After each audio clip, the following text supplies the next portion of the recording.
ilusat pühapäeva! Ma usun, et Eestimaal on väga palju selliseid peresid, kus hommikukohvi juuakse nii, et 4-jalgsed sõbrad on ka seltskonnas. Loomadest me täna räägimegi ja olen palunud meie pühapäeva stuudiosse Eesti kõige kuulsama loomaarsti Tiina Toometi. Tere, Tiina! No tere, Ulla! No sinu kodus on ilmselt 4-jalgsed sõbrad hommikukohvi juures või kuidas? Ja nii ja naa, et ma olen ikkagi üritanud koera õpetada niiviisi, et lauast midagi ei saa, aga eks ta ikka vaikselt loodab ja muidugi kui on külalisi, siis sealt pudeneb rohkem ja ta on ikka laua all. Maal on alati laua all, linnas on nii kuidas kunagi. Kass on selline isepäine, teab millal tuleb, kas tuleb ja laualt ei taha midagi. Talle ei huvita, teda ei huvita see meie toit üldse. Selliseid peresid, kus on loomi, lemmikloomi, on hästi palju. Et kas me oleme eestlastena selline loomaarmastaja rahvas ja mis õigupoolest on see, mis paneb meid tundma, et ainult inimestest peres ei aita, et peaks veel olema keegi? Oled sa sellest aru saanud? Ja tegelikult on see ikka väga palju muutunud, sellepärast et kui mina olin laps, siis minu klassis oli, ma arvan, peale minu oli vist paaril, mul tuleb praegu üks tüdruk meelde, kellel oli selline nii-öelda toakoer, siis oli selliseid, meil oli koselt lapsi, nendel olid siis sellised õuekoerad, aga sellised, et keegi peab kuskil toas koerad, see oli nagu hästi haruldane ikkagi. Nüüd, kui ma olen käinud oma vanas koolis, ma olen 21. keskkooli vilistlane, olen käinud loenguid pidamas ja siis alati küsin, et tõstke käsi, kellel on kodus lemmikloom, siis on praktiliselt kõik tõstavad käe, nii et see on väga palju muutunud. Ma arvan, et me armastame loomi, aga muidugi inglaste vastu me ei saa. Et seal on ikkagi see kogu see loomadest hoolimine ja loomakaitse ja see on nagu hästi kõrgel tasemel. Eestis, ma arvan, on niimoodi, et noorem põlvkond läheb juba seda rada, et loom on pereliige ja kui sellega nüüd liiga hulluks ei minda, siis on kõik väga tore. Osad kahjuks tahavad võtta omale loomi linna ja pidada neid nii, nagu neid peeti vanasti maal ja sealt tekivad probleemid. Kui me sellise tagasivaate juba tegime, siis kui palju on muutunud kõik see, kuidas me loomadesse suhtume, ehk siis, et kui sina loomaarstina alustasid tõenäoliselt, siis esiteks seda loomaarsti teenust üldse sellisel määral ei olnud, rääkimata sellest, et keegi ei teadnud midagi kiipidest ja täitsa tavaline oli olukord, kus mööda Tallinna linna jooksid koerakarjad ja kassidest ma üldse ei räägi. Et me oleme ühiskonnana ilmselt päris tubli sammu edasi teinud siin. Jaa, see on väga rõõmustav. See on ikka väga-väga rõõmustav, sellepärast, et tol ajal oli ju niimoodi, et kui su koer ära kadus, siis sa said loota ainult sellele, et kleebid posti peale mingisuguseid kuulutusi, et äkki keegi näeb, leiab. Meil ei olnud ju tegelikult isegi ühtegi varjupaika, et kui see keegi leidis, ütleme, Ulla, sinu koer kaob ära, mina leian, aga ma ei tea, et see on sinu koer, kus ma teda siis hoian, teda ei saanudki kusagil hoida. Et see, et meil on tekkinud varjupaigad ja et meil on loomad on märgistatud, küll mitte nii palju, kui me tahaksime, eriti kasside osas, see on hästi suur samm edasi. Ja kui ma mõtlen, tol ajal nendest nii-öelda ringijooksvatest koertest, siis selliseid päris hulkurkoeri Eestis võib-olla, kellel polnudki omanikku, ehk ei olnud, võib-olla ka meie külmad talved natuke loevad siin. Nad olid ikka kas kusagilt jooksu pääsenud või siis keegi oli nad konkreetselt hüljanud, aga kassidest ikkagi olid ju täiesti Mustamäe, Õismäe, Lasnamäe keldrites olidki ju metsikute kasside kolooniad, et nemad ei olnud üldse inimesega ju mingil kujul seotud, nad olidki nagu mingi liik omaette. Nii et ja sellega võrreldes on ikka väga-väga suur samm edasi astunud. Kui palju me siin oma loomaarmastuse juures oskame ette kujutada, mis järgneb sellele, kui me looma võtame, eriti kui see on esimene loom, et kas me oskame seda valida? Mis mured siin on? Mina arvan, et see kõige esimene mure on see, et kas seda looma ikka on vaja. Sa oled kusagil intervjuus öelnud, et kui sõbrad küsivad su käest, et äkki võtaks koera, siis sa ütled, et ärge võtta. Jah. sellepärast, et ma ütlen sellepärast, et see ei oleks selline, et oi kui tore. No selline Ameerika unelm, et nüüd on pere ja maja ja laps ja nüüd on vaja koera, aga seda ei ole vaja selle unelma pärast, seda on vaja ikka sulle endale ja sul peab olema aega selle koera jaoks, eks ole ju. Nii et ma ütlen jah, sellepärast, et siis anda inimesele võimalust natuke järele mõelda, kas tal tõesti on vaja ja kui ta ikkagi väga sügavalt mõtleb ja leiab, et ta ilma ei saa, siis on õige seda võtta. Ja kuigi kassi arvatakse, et kass ei vaja midagi umbes, eks ole, et peaasi, et on nagu soe ahjupealne ja keegi annab süüa ja kõik on tore, siis mina oma kassi pealt näen, kuidas ta tahab suhelda. Ta tohutult tahab suhelda ja mul tütar just sõitis reisile, ta on nagu rohkem tütre kass, oi, kui ta käib minuga nüüd kogu aeg rääkimas ja jälle minu juurde ja muidu ta ei tulnud, sellepärast et tal oli see oma perenaine, eks ole ju, seal oma korrusel, aga nüüd ta on siis otsinud järgmise, kellega suhelda, et kassid vajavad suhtlust, et see ei ole nagu õige, et nad tahavad ainult süüa ja magada. Vot kuidas selle asjaga on, et kas sina pead kohanema loomaga või loom peab kohanema sinuga või te peate vastastikku nagu kuidagi hakkama saama? No ikka vastastikku, kassi puhul muidugi on, ega see kass sinuga väga ei kohane, et tõesti kassi puhul peab võtma nii, et oi, ta ei tule üldse sülle, ta ei tee, ma ei saa pai teha, no midagi ei ole teha, siis ongi selline kass ja kui inimene on hästi kannatlik, siis võib-olla mõne aasta pärast ikka lõpuks tuleb ka sülle, aga võib juhtuda, et ei tule. Et me ei saa seda kassi nagu survestada, me saame teha igasuguseid väikseid kavalaid nippe, mis paneksid teda rohkem meie poole vaatama ja meie juurde tulema, aga kassi nagu selles mõttes nagu ümberkasvatamine ei õnnestu kindlasti mitte. Minul muidugi on hea rääkida, mul on 2 kassi olnud ja nad on mõlemad olnud nagu super armsad ja toredad kassid, siuksed väga sõbralikud ja tõesti nagu sellised kassi ideaalid. Aga jah, ma tahan inimestele panna südamele, et kassiga võib olla alguses palju keerulisem, et loksutada paika need suhted, et mis ja kuidas. Koeraga on niimoodi, et ma ei arva küll, et inimene peaks ennast hakkama õudselt koera järgi sättima. Selge see, et sa pead arvestama, et temaga on vaja 3 korda päevas väljas käia ja ta peab süüa saama ja kõik need asjad, aga ma arvan, et kõik koerad on palju õnnelikumad sellistes peredes, kus on ikkagi mingisugused reeglid ja rutiin. Et see on nüüd üks asi, mida ma natukene märkan, et liialt nagu inimesestatakse loomi ja koera puhul ka, et kui ma temaga ilusa häälega räägin ja hästi sõber olen, et siis ta saab aru ja käitubki niimoodi, nagu ma tahan. Koer on väga ratsionaalne, koer käitub nii, nagu tal mugav on. Ja kui see perenaine või peremees lubab tal mingisuguseid pättusi teha, eks ta siis teeb, sest see on ju tore. See on ju lõbus. Ega ta ei tee seda meie kiusamiseks, aga ta teeb sellepärast, et ta saab. Ja siis ei maksa pärast imestada, et issand, miks ta niimoodi käitub. Ta käitub sellepärast, et tal ei ole neid piire seatud ja see piiride seadmine jälle ei tähenda ju looma karistamist ega mingit sellist jõhkrust tema suhtes, vaid see tähendab seda, et me peame aru saama, miks ta neid asju teeb ja siis kas suunama tema tegevuse ümber, et ta teeks midagi muud, mille eest ta saab preemiat või mõningatel juhtudel me lihtsalt peame selle tegevuse lõpetama sellega, et ta ei pääse, ütleme, närib tooli jalga. Me võime öelda talle 5 korda, et ära näri, aga kui ma kodus ei ole, siis ta närib ikka, eks, ehk ma pean selle tooli lihtsalt ära panema ja nii ongi.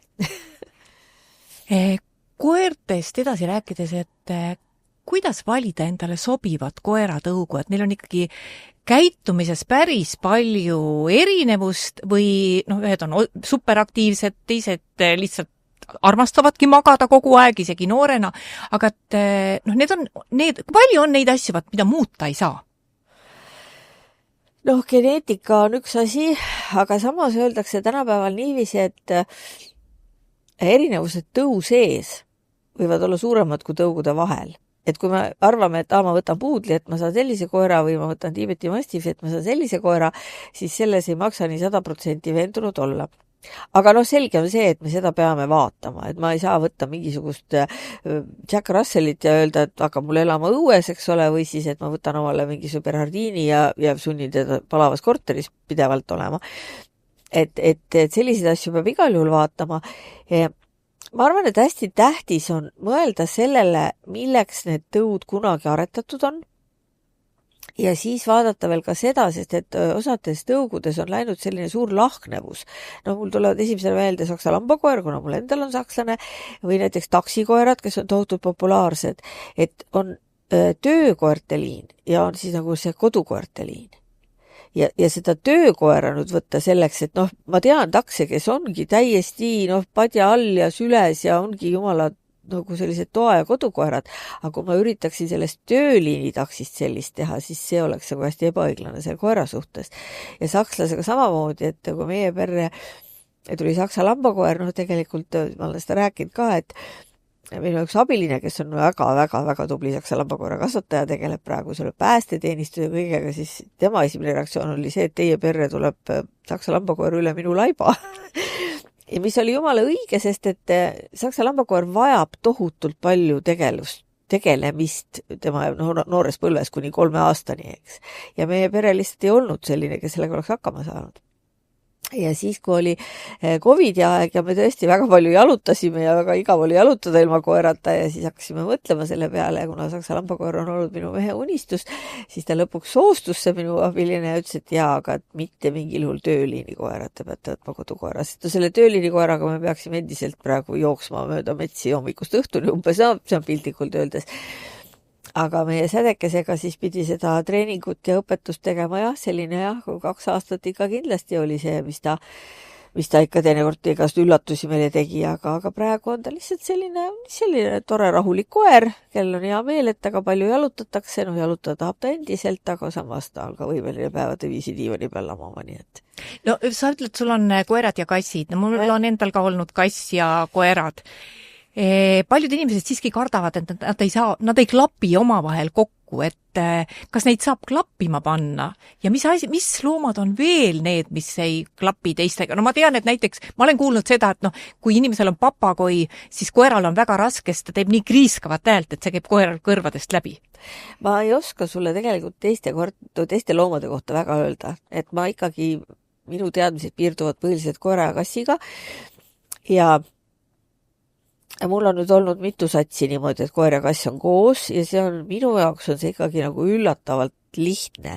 Ehkki ma pean ütlema, et meie nüüd see viimane kooslus, kus koer oli pool aastat enne ja kass tuli pool aastat pärast kassi sellise teismelisena, see ei läinud väga libedalt ja praegusenigi ma ikkagi natukene neid valvan, näiteks ma oleks äärepealt hiljaks jäänud siia, sest et kass oli otsustanud, et ta on vannitoas ja sellises kohas, kus ta ei pääse põgenema. Kui alati kass pääseb põgenema, siis ei ole mingit muret ja koer muidugi läks teda sinna vahtima ja ta on tõesti kohutavalt sõnakuulelik, nii et kui ma ütlesin talle, et ei puudu kassi, siis ta lihtsalt passis, aga mõtlesin, et kui ma ära lähen ja kass on seal nurgas, et see ei ole nagu hea situatsioon, et ma olin sunnitud kassi veel siis ära viima teisele korrusele, panema ta kinni. Aga mis ma tahan öelda on see, et minu meelest palju hullem on 2 kassi. Et kass ja koer ikkagi mingil hetkel, kui kassil on põgenemistee, siis on võimalik. Aga 2 kassi võivad ikkagi niimoodi teineteist vihata ja niimoodi vaikselt vihata, et inimesed ei saa sellest aru. Ja mis hakkab lõpuks avalduma hoopis mitte sellistes omavahelistes kaklustes, vaid mingites tervisemuredes. Et võt see on nagu probleem. Sest ma olen vahel mõelnud, kui on mingisugused, kusagil mõni kass otsib kodu ja mul on alati hästi kahju hästi kahju nendest, kes on, kas inimene on ära surnud või ta nagu kodukass kogu aeg olnud ja siis ta peaks minema varjupaika, mis on tema jaoks, ma arvan, ikka väga õudne. Ja olen mõelnud, et võib-olla peaks võtma ühe, et me ju saaksime ja siis ma mõtlen, et aga kui nad ei klapi. Ja pean selle õnnetukese ju siis jälle kuhugi ära sokutama, et nagu solgutama seda kassi edasi-tagasi.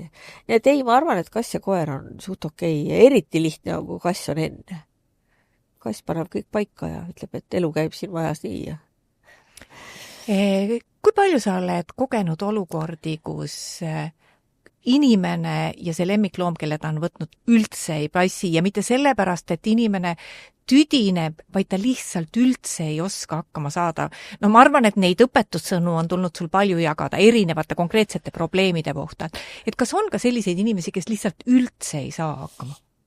no ma ei oska öelda, see üldse on võib-olla nagu liiga absoluut, aga noh, mõned ikka on. No, samas ma olen seda kutsikat eelkooli teinud nüüdseks juba 13 aastat saab. Ja sinna tulevad ilmselt muidugi hästi motiveeritud inimesed ja seetõttu ongi seal hästi toredad omanikud ja hästi sobivate koertega. Aga seal on olnud paar juhtumit, kus ma olen mures, et ma juba seal kutsika koolis näen, et see asi ei lähe nagu päris õiget rada pidi. No praeguseks on jälle lihtsam olnud, samas ei ole mul jälle olnud selliseid juhtumeid, aga no nüüd on esiteks on meil üks selline koera treenerite grupp, keda ma usaldan, kuhu ma saan saata edasi mõne probleemsema indiviidi ja me tegime ise ühe sellise ühenduse, mille nimi on Käitumiskliinik, seal on siis minu kolleeg Anu Poopu, kes tegelebki süvendatud loomade käitumisprobleemidega ja siis semiootik Laura Kiiroja, kes on väga osav eriti kasside käitumisprobleemide lahendamisel, nii et siis me katsume seal üheskoos mingeid lahendusi leida, nii et mul viimasel ajal väga ei ole, aga mul tuleb paar juhtumit meelde küll, et mõtled, et ai, et miks selline kombo on kokku sattunud, et nad ei sobi omavahel. No inimesed võib-olla ei ole valmis alati selleks, et loomade murede hulka kuuluvad ka tervisemured ja üks osa oma elust ju loom elab ka vana loomana. Ja siis tuleb tervisemuresid järjest juurde, et kui valmis on inimesed nende tervisemuredega tegelema? Jälle on mul raske öelda, seepärast, et need, kes jõuavad meieni, nemad ju on valmis. Et mul on viimasel hakanud hoopis see mure mind kummitama, et meie veterinaaria on ka tohutult pikkade sammudega edasi läinud. No, võrreldes sellega, mida mul oli siin Juuketali tänava otsas oli võimalus üürida mingit ühte tuba, see oli mingi loomakaitse seltsi kaudu ma ei mäleta, mingi projekt ja siis oli kord nädalas, oli mul mingi paar päeva oli seal vastuvõtt. Mul ei olnud mitte midagi, kuuldetorud vist olid. Noh, tegelikult ma ei saanud neid loomi ju üldse aidata, sest mida ma siis seal teen, aga lihtsalt ma siis nagu vestlesin inimestega, eks ole. Ja mõelda, et sellest on nüüd siis 40 aastat ei ole, aga see 30 ja pluss on möödas ja meil on ka loomadele kompuuter, ultraheli, kõikvõimalikud väga erilised operatsioonid, eks ju, et siis see on ikkagi tohutu areng ja kui ma vaatan oma noori kolleege, kes tulevad maaülikoolist, siis nad on nii hästi õppinud ja nad on nii targad, et lihtsalt imesta. Aga see on tekkinud nüüd nagu see olukord, et mõni loom ei satugi arsti juurde sellepärast, et see on nagu ma kasutan nüüd küll võõrsõna ei ole ilus, nagu liiga fancyks muutunud kellegi jaoks. Et ta on seal kusagil alevis või kusagil maal, esiteks on selle koera autosse või kassi autosse saamine keeruline ja siis on see kliinik kuskil kaugele, siis see kliinik on nii peen ja siis ta ei tea, kuidas äkki see koer seal käitub halvasti ja ma räägin kohaliku loomaarstiga. Nüüd kohalike loomaarste pole enam nii palju, eks ole, sellepärast, et maal on ikkagi see teistmoodi see süsteem. On küll, nad teenindavad farme ja on ka tohutult tublid oma erialal, aga nad ei taha väga neid väikeloomadega, sest see on juba jälle, nagu ma ütlesin, see võõrsõna nii fancyks läinud, et mis mina siin nüüd. Ja siis võivad jääda need loomad nagu abita. Et see on mure. Ja teine mure, mis mul on see, et meil on ikkagi tohutu loomaarstide puudus. Et kõik loomakliinikud otsivad omale töötajaid ja lihtsalt, kui sul on päev täis ja sa tahaksid, ma ei tea, kuidas aidata seda ja kõige hullem, kui see on sinu kliiniku püsiklient, on kutsikas peale käinud, eks ole, ja nüüd on tal häda käes ja sul on päev täis ja sul ei ole kuskile panna. Et me oleme nüüd siis nagu selles olukorras, kus on ka meditsiin olnud, eks ju, aga me olime enne nagu päris heas situatsioonis, et sul jäi täna koer haigeks, helistasid, ütlesin, tahan tulla, ma sain võtta, nüüd enam seda võimalust enam nii lihtsalt ei ole. Mul muidugi tekkis sellega seoses üks mõte. Jah? Vaata, ma ei ole kunagi uskunud väga sellesse niinimetatud telemeditsiini. Ehkki Viktor Vassiljev väga edukalt viljeles seda, eks ole ju, mäletad geriaatriliste patsientide puhul ikka jagas nõuandeid. Mul on paar korda nagu pakutud sellist, mul see, ei, ma pean looma nägema ja ma pean katsuma ja sellest ei tule midagi välja. ja nüüd ma olen hakanud mõtlema, seda enam, et nii mõnigi kord on mulle ju helistatud. No, olen ise sulle helistanud ja tegelikult olen päris head nõu saanud ja ei ole pidanud röntgenisse minema. Ja ehkki see on natuke selline riskibusiness, sest et võib-olla sa pead minema, ma ju ei näe läbi telefoni, eks ju. Aga et võib-olla natukene aidata seda inimest siis sellest esimesest üle, et mine tõesti arsti juurde. Või siis, kui tundub, aga see võib väga vale tunne olla muidugi läbi telefoni, et sa saad koduste vahenditega hakkama, siis võib-olla vaatame veel, annan mingi nõu. Nii et ma olen hakanud mõtlema, et äkki on mingit sellist teenust vaja, et äkki peaks hakkama mõtlema mingi pilootprojekti peale. Muide, kas see suur vaktsineerimisvastasus, mis meil nüüd inimestel on tulnud, et on see nagu loomadele ka kandunud, et inimene, kes ennast ei vaktsineeri, ütleb, et ei, ma ei vaktsineeri oma looma? Jaa, ikka on, jah. Jälle ma ei tea, ega me ei küsi nende inimeste käest ju, et kas sa ennast ka ei vaktsineeri. Ja teine asi on see, et ega nad ei satu ju meile siis ju ka kliinikusse väga. Satuvad siis oma probleemidega ja siis selgub, et loom on vaktsineerimata ja siis ta ütleb, et ma ei vaktsineeri. Ja ausalt öeldes, kuna marutoodi vaktsiin on Eesti Vabariigis kohustuslik, siis iseenesest võib-olla isegi oleks seaduse järgi õige ka teda mitte teenindada, eks ju, et kui tal on seaduse ees kohustus täitmata, aga see loom ei ole ju süüdi. Et see oleks ka väga jõhker, kui ma sellepärast, et loom on vaktsineerimata marutoodi vastu, jätan ta siis vaevlema mingisuguses kõrvavalus või mingis muus asjas. Et ega neid, kes ei taha vaktsineerida, ega neid väga millegiga mõjutada minu meelest ei saa, aga jumal tänatud, me oleme marutoodi vaba riik. Meil ei ole ju juba aastaid ju marutoodi enam. Vaat ühest asjast ma tahan veel rääkida, et meil on nüüd lõpuks ometi üks rahvaalgatus.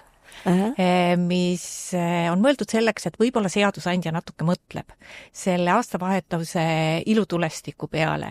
Ja võib-olla need inimesed, kes ei ole kunagi kokku puutunud olukorraga, mis tähendab, kui sa tegelikult ei saa kodus mitte kellelegi head uut aastat soovida, sest sa tegeled ainult 1 või 2 loomaga, kes on täiesti paanikas ja nende maha rahustamine võib võtta tunde. See vahel ei ole üldse võimalikki. Kui ta siis lõpuks mingil hetkel rahuneb. Ei, see on üks suur probleem. Ja tõesti inimesed, kellel ei ole sellist looma olnud, nad ei kujuta ette. Ma alati ärritun nende kommentaaride peale, mis te sellistele üleskutsetele loodud, et kasvata oma koera või et mis sa läksid taga siis välja. Sa ei saa ju detsembri algusest kuni, ma ei tea, jaanuari keskpaigani koera toas hoida ju. Et see pauk võib tulla luuavarrest millal iganes, eks. Nii et selles mõttes see on väga hea see rahvaalgatus. Muidugi, ega seadused tegelikult ei pane asju nii palju paika, kui inimeste käitumise muutus. Ja mina arvan, et selle rahvaalgatuse võib-olla suurem eesmärk ei olegi võib-olla see, et mida me selle seadusesse kirjutame, sest ka praegu vist on mingid asjad seal, mis võimaldaksid vähendada seda paugutamist. Vaid see, et see ei ole okei. Et kui su sõber tuleb aastavahetusel sinu juurde ja ütleb, mul on tohutu raketipatarei, siis ülejäänud seltskond ütleb, et kuule, et mis sa mõtled, et see ei ole ju tore, et miks sa teed seda. Et ma toon alati selle võrdluse, et minu meelest ikkagi inimesed päris tublisti, vähemalt minu kandis, korjavad oma koerte väljaheiteid. Ma tõesti, mul on köögiaken sellisele väiksele muruplatsile ja ma ikka näen ja ma tõesti praktiliselt kõik, kes sealt kallutavad, kõik korjavad. Meil ei ole toimunud ju mitte mingisugust tohutut kampaaniat. Mupo ei ole kedagi trahvinud. Ma ei tea, et oleks midagi juhtunud nende inimestega, kes ei korja. Aga kui sa jätaksid selle korjamata, siis on väga piinlik. Mul oli selline olukord, kui ma ei olnud mul vahepeal koera ei olnud ja siis ma mõnikord unustasin selle kakakoti kaasa võtta. Issand juba, mida sa teed? Siis on mingi salvrätik taskus või siis jube hea, kui näed teist koerainimest, siis laenad, eks ju.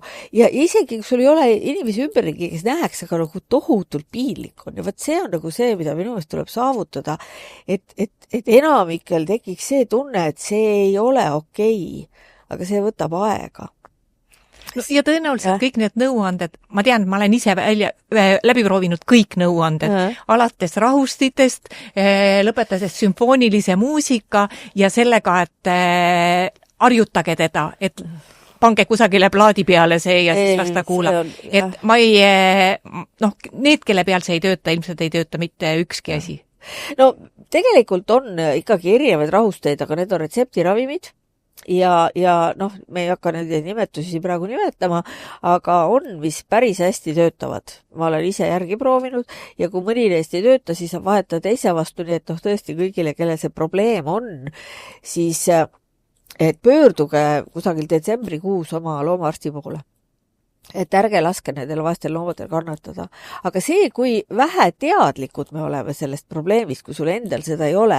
Minu meelest ilmekas näide on see, et vaata siin aastaid tagasi oli see tohutult tore film, see Eija jõulud Tondikakul. Hästi ilus, hästi armas, hästi loodussõbralik film, eks ole. Ja see lõppes ilutulestikuga metsas, mida kõik need looduse sõbrad eldinult vaatasid, eks. Ja siis mõtled, et aga need loomad, kelle eest nad seal võitlesid, eks? Ja nüüd see tähendabki seda, et me lihtsalt, sa nagu ei mõtle või sa ei tea, et me peame seda juttu lihtsalt kogu aeg rääkima. Et see on nagu tähtis. Mis sind veel tänapäeva elus, kus me oleme nii suurte sammudega selle lemmiklooma pidamises nagu hea poole läinud, mis sind veel murelikuks teeb? On need ketikoerad, on veel midagi? Sest tegelikult veel on kombeks hoida koerad. Aga ma arvan, et ka see laheneb, sest et esiteks keelatakse ära, see on küll nagu pika vinnaga, aga teist küljest ma jälle saan aru. Vaata, see loomade teema on kohutult emotsionaalne ja me kõik tahaksime, et kõik asjad juhtuksid täna. Homsest pole ühtegi koera ketis. Aga kui see memmeka on seda koera 10 aastat ketis pidanud, mis ta teeb siis? Laseb ta lahti või? Laseb magama panna, eks ole, et nagu peab olema mingi pehme maandumise võimalus. Ja selle ketiga on täpselt sama lugu, et ma arvan, et ühel päeval, isegi kui seda ei tule mingi PTA või loomakaitse kontrollima, siis seal külas vaatavad ülejäänud inimesed, et kuule, et mis sul viga on, et sa pead oma koera ketis. Et see on see, kuhu me peaksime jõudma. No minu jaoks on hästi tähtis see, et me saaksime ka kassid kiibitud ja registreeritud. Nüüd on lootus, et see ikkagi toimub. Kõik need meie riigi esindajad Riigikogus, ta hakatakse varsti hääletama ja siis vaatame, kes ja kuidas hääletab. See on tõesti oluline, sellepärast, et kassid ei jõua kodudesse tagasi. Koerad jõuavad hästi varjupaikades tegelikult, aga kassidel on see õnnetus, et nad on märgistamata või siis, mis on veel jaburam, nad on märgistatud, aga nad ei ole ühendatud inimesega. Neil on lihtsalt kiip. Aga see kiip ilma registrites on nagu riisitera naha all umbes, sellel ei ole mingit mõtet. Nii et see vist nagu hakkab lahenema. Mulle tegelikult tundub, et me peaksime oma empaatiat nüüd suunama ka metsloomadele ja ka põllumajandusloomadele. No metsloomadele see ka vahel, see läheb nagu selliseks, et kõik tahetakse tassida linna, eks ole. Leidsin jänese pojad on linna, leidsin selle, et see ei ole ka nagu päris õige, aga sellest tast räägivad teised inimesed, kes metsloomadega tegelevad. Aga kui me mõtleme põllumajandusloomadele, siis minu meelest, kui me neid ära sööme ja ekspluateerime, siis me peame neisse ka austusega suhtuma. Ja kui me räägime sellest õrrekanadest ja puurikanadest jälle detailidesse laskumata, et oi, mis see muna siis maksma hakkab. Aga kas me tõesti tahame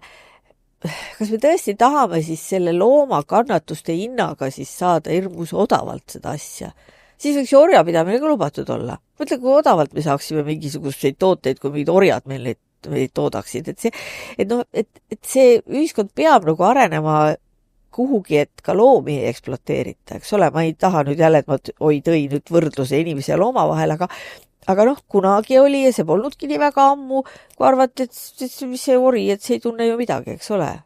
Alles hiljuti me arvasime, et loom ei tunne midagi. Tegelikult tunneb, nii et eks me peame arenema ikka. Nii et õigus on nendel välismaa inimestel, kes teinekord Eestis imestavad ja imestavad positiivselt ja ütlevad, et oi, et teil on nii tore ühiskond, et teil tuleb päästekomando välja selleks, et kass katuselt alla tuua või kajakas kusagil, kes on kinni külmunud veekogusse, sealt ära päästa. Et me ei peaks nagu seda kõike rahasse panema. et me ikkagi teeme seda ja jaksama teha seda edasi. Jaa, aga see on nüüd jälle väga sellesse konkreetses päästekomandus kinni, sest see ei ole tegelikult nende kohustus. Ja vot see on hea, et sa ütlesid, et see on aga natuke minu mure, et tegelikult peaksid need ülesanded olema hästi nagu selgelt kirjas. Ka see, et kui ma näen hulkuvat looma, Tallinna linnas on tohutud lihtne, meil on 24/7, on see Paljassaare varjupaik kätte saadav, leidsin looma, no ma ei saa ka muidugi, kui ma näen, et ta jookseb mööda Tartu maanteed, ma ei saa nõuda, et see varjupaik sinna Tartu maanteele püüdma tuleb, aga kui ma ta saan kas ise kätte või ta on mingis konkreetses kohas, et siis nad seda teevad. Aga muidugi Eestimaal on palju kohti, kus see on täitsa katmata. Ja mingisugused sellised olukorrades mina ka praegu ei tea, seda peaks võib-olla kuskilt uurima, et kui ma näen metslooma linnas, kes siis, kas ma teatan Tallinna keskkonna, et need asjad oleks head, kui need oleksid inimestel kõigil hästi selged, et kuidas reageerida. Aga et see, et jah, mul endalgi on pääste käinud kassipuu otsa talle võtmas, et suur tänu neile. Aitäh, Tiina! Ja aitäh vaatamast ja on tore, kui me suudame oma 4-jalgsete sõprade seltskonnas olla rõõmsad nii, et ka nemad rõõmsad on.